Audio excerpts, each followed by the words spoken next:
Steve Bannon is one of the top figures in the Trump White House. He's also a lightning rod for criticism following his stint as the head of Breitbart News. But Bannon's political activism began decades ago while serving his country in the armed forces. Correspondent Douglas Kennedy has the story. In 1981, after just a month in office, Ronald Reagan went to the Pentagon to give the Medal of Honor to a Vietnam vet. There's been no thank you for their sacrifice. President Reagan delivered that speech right here inside the Pentagon courtyard.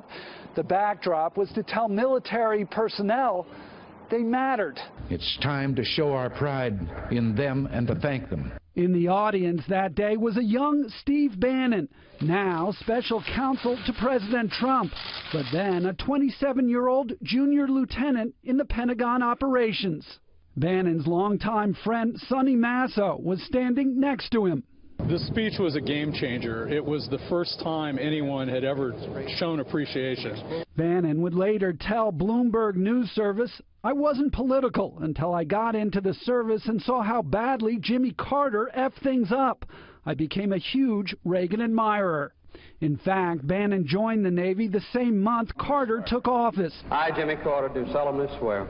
And in just 6 months got promoted, an accomplishment he likes to point out he achieved on merit. I'm a naval officer. Ah, there you go. A real naval officer. Bannon spent half of his 7-year naval career on this now decommissioned Spruance-class destroyer, at the time called the Paul F. Foster. As a junior lieutenant, Bannon was in charge of engineering, overseeing maintenance of the ship's water purifiers and propulsion engines.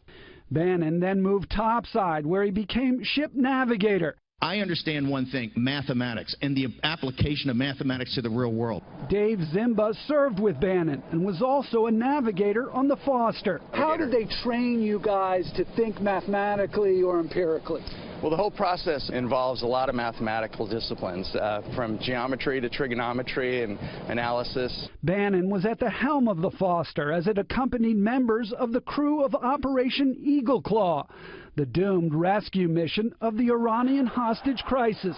So this was a symbol of American humiliation, military humiliation, and some say it really changed the way Steve viewed President Carter. Very much so. He lost confidence, as a lot of the nation did. A few months later, Bannon was at the Pentagon, serving on the staff of the Chief of Naval Operations under then-Captain Jay Arnold. His job, carrying messages and writing reports to senior officers about the state of the Navy fleet worldwide. When I had a problem that I needed help on, he was a good guy to go to.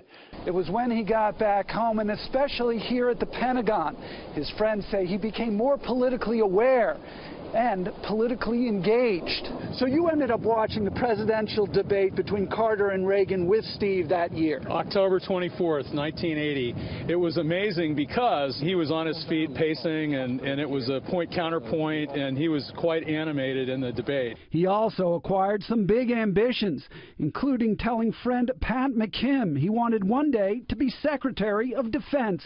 I thought that was kind of interesting because most guys who get out of the Navy and have political ambitions would like to come back as the Secretary of the Navy, not the Secretary of Defense. Big plans that prompted him to take classes at Georgetown University, earning him a degree in international relations, and would also send him to Harvard Business School, Goldman Sachs, and eventually have him become a leading thinker in the Tea Party movement. He really left the Navy, some say, with a drive to solve problems. That's correct. He left the Navy armed with a strong education and a drive to get to the real problems that were important to him. Real problems he now has the power to address inside the world's most powerful house. At the Pentagon, Douglas Kennedy, Fox News.